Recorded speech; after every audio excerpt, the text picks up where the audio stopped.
আসসালামু আলাইকুম গাইস, আশা করি সবাই আল্লাহর রহমতে ভালো আছেন। গতকাল অনেকে আমাকে কমেন্ট করছিলেন, পেজে মেসেজ করছিলেন যে ভাইয়া একজন স্টুডেন্ট বর্তমান অস্ট্রেলিয়াতে কত টাকা ইনকাম করতে পারে, এটা নিয়ে একটা ভিডিও বানান। সো যেহেতু এত মেসেজ পাচ্ছিলাম সেহেতু চিন্তা করলাম একটা ভিডিও বানাই ফেলি।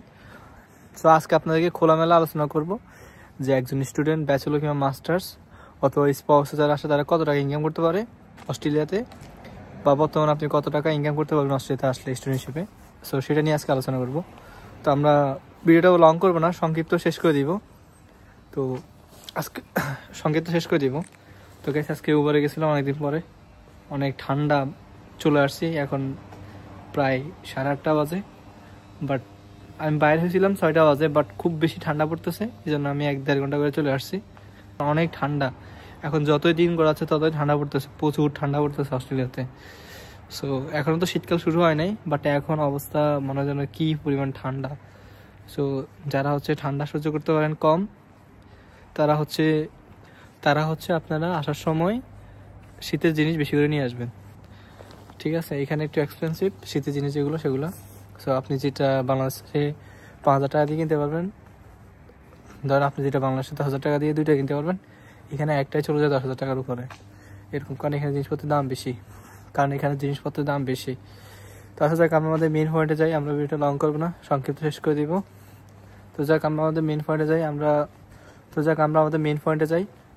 তো আচ্ছা, একজন স্টুডেন্ট বাংলাদেশ থেকে যদি অস্ট্রেলিয়া আসে সে কত টাকা ইনকাম করতে পারে, ব্যাচেলরে আসুক অথবা মাস্টার্সে আসুক অথবা স্পাউস ভিসাতে আসুক।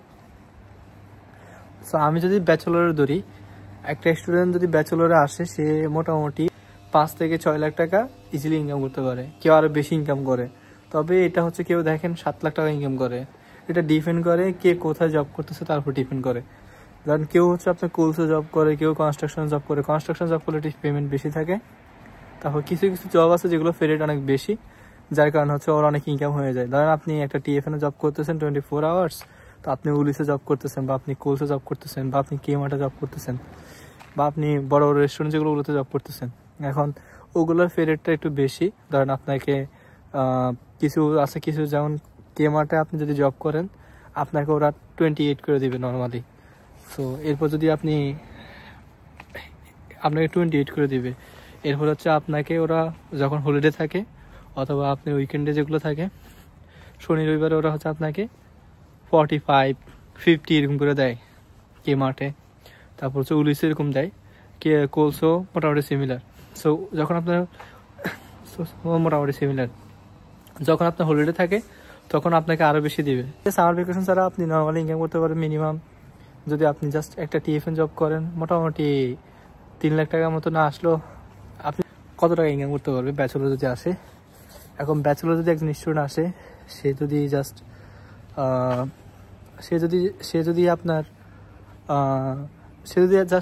জব করে মোটামুটি 3 লাখ টাকার মতো ইনকাম করতে পারে সে, জাস্ট একটা টিএফএন জব করে। যদি ও ভালো একটা জায়গায় জব করে, লাইক বড় বড় রেস্টুরেন্ট কিংবা কেমার্ট, উলিস এগুলোতে। সো আচ্ছা যাই হোক, ফে মোটামুটি যা পায়, বাট ওইটা আপনার অনেক ঘন্টা করে, তো যার কারণে মোটামুটি সব মিলে আপনার 5.5 লাখ 6 লাখ কার আরও বেশি আসে। এটা ডিপেন্ড করে আপনার কত পে করতেছে তার উপর, কোথায় জব করতেছেন তার উপর। আপনি যদি কনস্ট্রাকশন জব করেন সেক্ষেত্রে আপনার পার আওয়ার আপনাকে 35 উপর দিবে, ঠিক আছে? কারণ কনস্ট্রাকশনের ইনকাম অনেক বেশি, সো এটা অনেক কষ্টের কাজ, বাট এখানে আপনি ইনকাম অনেক বেশি ইনকাম করতে পারবেন। সো সেটা এই জন্য আমি বললাম যে এক একজনে এক এক জায়গায় জব করে। কেউ আপনার কনস্ট্রাকশনে জব করে, কেউ ইলেকট্রিশিয়ানে জব করে, ডিপেন্ড করে আপনি কোথায় জব করেন। সো এক একজনের ইনকাম একরকম। সো নর্মালি একটা স্টুডেন্ট বাংলাদেশ থেকে অস্ট্রেলিয়া আসলে সে 4 লাখ টাকা মোটামুটি তার ইনকাম থাকে। একদম মাস্টার্স স্টুডেন্ট আসলে কত টাকা ইনকাম করতে পারে, দেখেন মাস্টার্স আর ব্যাচেলর সেম। ধরেন আপনি যদি জাস্ট একটা টিএফএন জব করেন, 1.5 লাখ থেকে আপনি 3 লাখ টাকা ইনকাম করতে পারেন যদি আপনার জবটা ভালো জায়গায় হয় বা আপনার পে রেটটা যদি বেশি হয়। আর আপনি যদি পাশাপাশি ওই আরেকটা জব করেন তাহলে মোটামুটি আপনার 5.5 লাখ 6 লাখ এরকম চলে আসে, আরও বেশি আসে। আমি তো বললাম যে আপনার কোথায় জব করতেছেন, কোথায় কত পে করতেছে তার উপর ডিপেন্ড করে আপনার মোট ইনকাম। এখন কেউ এমন জায়গায় জব করে যেটা পে রেট বেশি, কেউ এমন জায়গায় জব করে যেটা পে একটু কম করে, 25 করে দেয় পার আওয়ার। সো এটা ডিপেন্ড করে আপনি কোথায় জব করতেছেন, কীরকম জব করতেছেন। এখন সবার ইনকাম তো এক হবে তা না, কারো ইনকাম বেশি কারো ইনকাম কম এরকম। বাট এবারও যদি ইনকাম ধরি মোটামুটি ব্যাচেলর মাস্টার্সের দুজনের ইনকাম মোটামুটি সিমিলার, হয়তো কারো 19-20 হতে পারে, কারণ জবের প্লেস আলাদা হতে পারে, পে রেটের সিস্টেমটা আলাদা হতে পারে। সো রেটটা যদি বেশি হয়, পের রেটটা যদি বেশি হয় তাহলে তার ইনকামটা বেশি হবে, এটা স্বাভাবিক। আচ্ছা, এখন আমরা বলবো যে স্পাউসে কত টাকা ইনকাম করতে পারে। একজন স্টুডেন্ট যদি স্পাউস বিষয়তে আসে তাহলে সে কত টাকা ইনকাম করতে পারে। স্পাউসের ইনকাম একটু বেশি, এটা আমি আগে বলছিলাম, এখনও বলতেছি।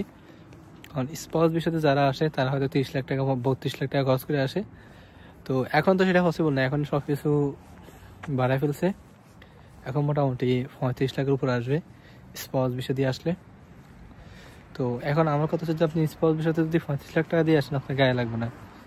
সো আপনি যদি ব্যাচেলরে যদি 35 লাখ টাকা দিয়ে আসতেন বা মাস্টার্সে আসতেন, সেক্ষেত্রে আমি বলতাম না এটা অনেক বেশি হয়ে গেছে বা বেশি হয়ে যায়, মানে তাও একটু আপনার কাছে অন্যরকম লাগতো, বা তো আপনার কাছে একটু অন্যরকম লাগতো যে না অনেক টাকা খরচ হয়ে গেছে। বাট আপনি যখন স্পাউসে আসবেন 35 লাখ টাকা খরচ করে, তখন আপনার গায়ে লাগবে না। কেন লাগবে না? কারণ আপনারা দুইজন যদি জব করেন, হাজব্যান্ড ওয়াইফ, আপনাদের ওই টাকা উঠে যাবে ইজিলি। কারণ একজনের ফুল পারমিট থাকে, একজনের ফুল টাইম জব করতে পারে। তো এখানে আসতে বেশিরভাগ দেখি যে ওয়াইফ হাজব্যান্ড নিয়ে আসে। তো এই ক্ষেত্রে সুবিধা হচ্ছে কি, হাজব্যান্ড সারাদিন জব করে, এই হাজব্যান্ড সারাদিন জব করার কারণে ওয়াইফে তো জব করে দুইটা, হাজব্যান্ডও করে দুইটা, ওয়াইফও করে দুইটা, এই দুইজনে 4টা জব করে মোটামুটি ভালো একটা টাকা জমাতে পারে। কারণ ওয়াইফের টাকা দিয়ে খাওয়া দাওয়া সব ম্যানেজ হয়ে যায়, থাকা খাওয়া দাওয়া সব। হাজব্যান্ডের টাকা দিয়ে টিউশন ফি দিয়ে কিছু টাকা সেভ করতে পারে। সো যার কারণে হচ্ছে ওদের পেইন থাকে কম যারা হচ্ছে স্পাউস বিষয়তে আসে।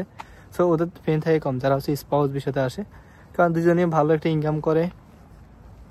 সো ইনকাম করার কারণে টিউশন ম্যানেজ হয়ে যায় ইজিলি, আর পড়াশোনায় সময় দিতে পারে। কারণ ওয়াইফ যতটুকু জব করে ওই টাকা দিয়ে ওদের খাওয়া দাওয়া বাসা ভাড়া হয়ে যায়।